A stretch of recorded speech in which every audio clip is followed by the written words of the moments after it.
This is MIOSHA training for the 2012 or 2013-2014 season. If you're not supposed to be here, I guess you're gonna sit through MIOSHA training.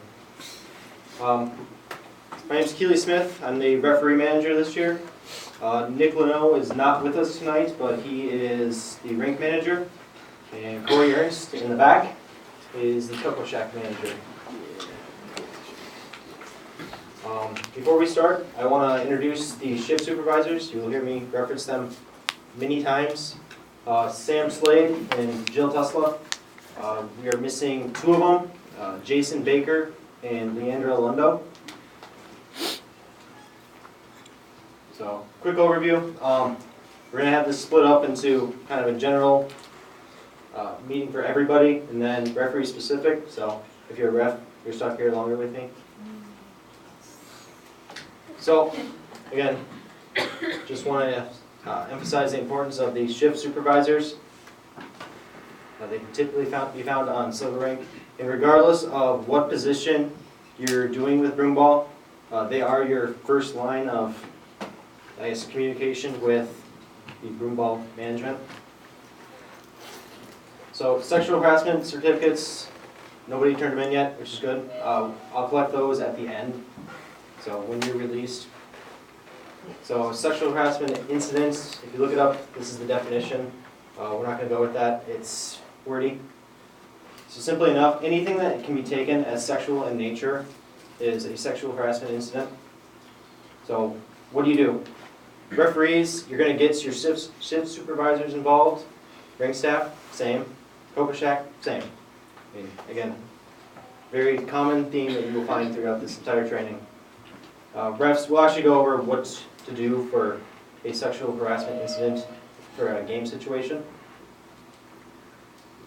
So, blood. You're playing on ice. Well, I guess the players are playing on ice. You're standing around watching. There may be blood. Somebody may get a bloody nose or worse. Treat all blood as if it is diseased. Pretty self-explanatory. You don't want to be messing with people's blood. Use medical gloves if you have to. Again, if there's like a nosebleed and somebody bleeds on the ice, this is more for refs, but you do need to clean that up. So use gloves. They're in the game boxes. Talking about nosebleeds. Do not call 911. That is not an emergency, and you're just wasting people's time. If somebody gets impaled by a broom or something, that is an emergency. Do call 911. If you come into contact with blood, make sure to wash your hands very, very thoroughly with soap and hot water. If you get it on your arm, same thing. To dispose of the bloody items, all you need to do is put it into a Ziploc bag, then put it into another Ziploc bag, and it can be disposed of in a regular trash can, so you don't need to go to find some biohazard container for it. Do not reuse gloves. They're cheap. There's no reason for you to. We have lots of them. And treat all bodily fluids as if they are blood. Pretty much the same precautions apply regardless of what it is. So if this is shocking to you guys, you're in the wrong line of business here. You will be working in the cold. So two things that you need to watch out for is frostbite and hypothermia. And not only do you need to watch out for yourself, you need to watch out for your coworkers and players. So some lovely pictures, they will stick in your mind. So remember this. Frostbite is when layers of your skin actually freeze, and you can tell by the black looking like the fingers and whatnot. It does affect more than just your fingers, hands, toes, feet, ears, nose, basically anything not part of your core you're at risk. So what should you do? The first thing you should do is call 911. This is one of those things that we don't want to deal with. Make sure that you immediately get some sort of EMS service to be able to walk you through this. If for whatever reason you are unable to get a hold of any sort of EMS service, some things that you can do is make sure that if it's yourself, you remove all wet or tight clothing or have somebody help you with that. And do not rub the affected area. It can cause your skin to fall off, which is another image will stick in your mind. So again, if EMS is responding, follow the directions that they give you. They may tell you something differently than what I am telling you. Make sure you listen to them. And again, if they're not responding, other things that you can do is put the affected area into hot water or warm water, not hot water. You're going to want to do this to warm up the skin slowly, and it will take a while. It will take about 25 to 40 minutes. And if that works for you, you do still need to seek medical attention as soon as possible, because there may be underlying damage. So something to keep in mind.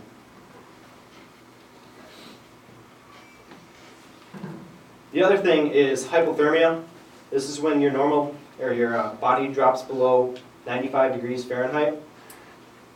And it can be characterized by fatigue, drowsiness, uncontrolled shivering, cool bluish skin, slurred speech, clumsy movements, irritability, and irrational or confused behavior.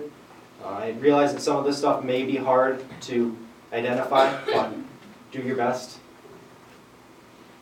Again, it's pretty similar to what you want to do with frostbite. You want to get the person into a warm, dry area, which when you're out at the rinks, that will be the watershed that is heated. Again, you're going to want to get a shift supervisor involved. They will open up that shed for you. And they need to be involved regardless, because as soon as something happens, they need to know. And again, you're going to remove any wet or tight clothing that may cut off blood flow. And just like with frostbite, you're going to call 911 and they're going to answer. There's really not going to be any situation where they don't answer. So you're going to follow their instructions. Make sure you follow their instructions.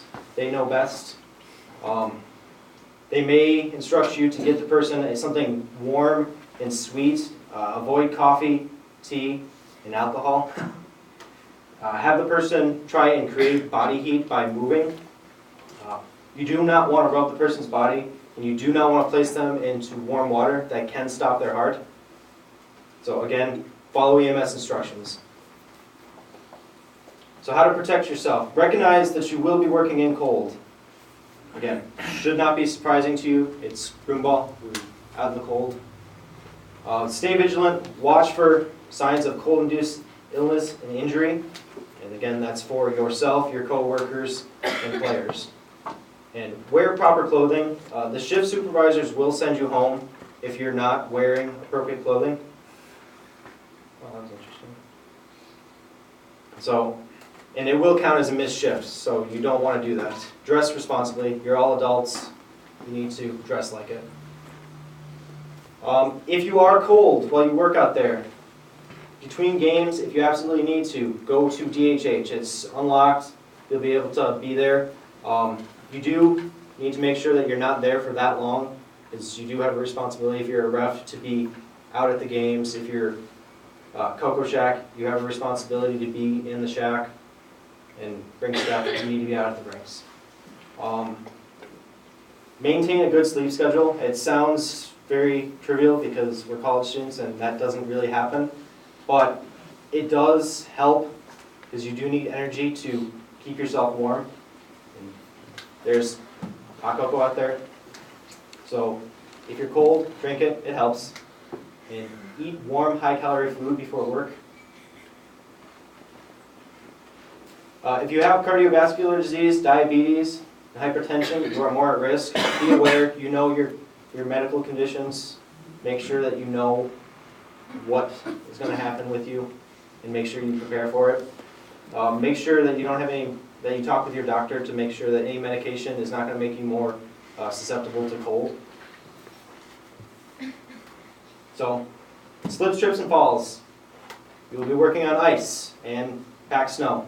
They're pretty much the same. They're both very slippery, so you need to be aware of that. Wear shoes or boots with good traction. Do not wear anything that will destroy the rinks. again, you will get sent home. We can't have you out there destroying the rinks. For those of you that do not know how to walk on ice, it's not that complicated. You need to take smaller steps and really watch your center of gravity. If you fall, and you probably will, you'll be laughed at. Take it with a grain of salt. It's funny when people fall. Then you learn. So payroll, for referees, after everybody leaves, I have your payroll stuff taken care of. If you are not a ref, your managers will get in touch with you and get that to you. So if you're an international student, do not email me asking for letters yet. Those will be taken care of. I know you need them. So don't worry, that will be taken care of. Payroll notes, you need to have this done before you leave for break. Anytime before that is fine. It gets turned into Susan Sullivan in the housing office. You're going to walk into the housing office in Wads, take a left, go past the receptionist, go up the stairs, and she's the first office on the left. Pretty much you'll have to have your social security card. It needs to be the physical copy. You cannot have your parents or anybody scan it in and send it to you. It actually has to be your physical one given to you by the government.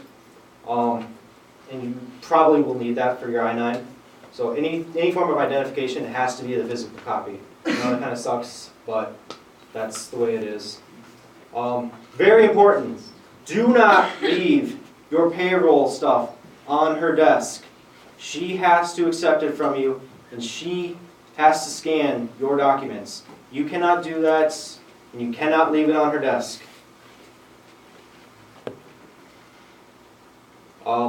This presentation will be sent out to all of you, so I'm not really going to go through this. You can figure it out. It's all right here, what you need to put on your forms. Direct deposits is for those of you that have to do the big packet of fun payroll stuff. Direct deposit used to be part of that, but it's not anymore because it was a wasted piece of paper because all it did was tell you to go to BandWeb. So what you're going to do is go to BandWeb, under the Payments tab, there's going to be a little box that says Set Up Direct Deposits. You're going to click that and follow the instructions. Your first check, regardless of whether you set up direct deposit or not, will be a paper check, so don't be surprised. Then MIOSHA assistance resources. Your Civ supervisors are your first line. If they don't give you a satisfactory answer, email me.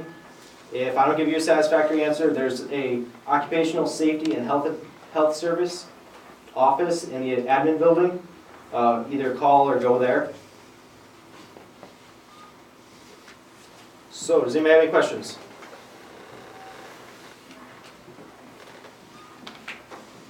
Alright. So if you're a referee, or not a referee, I'm sorry, you need to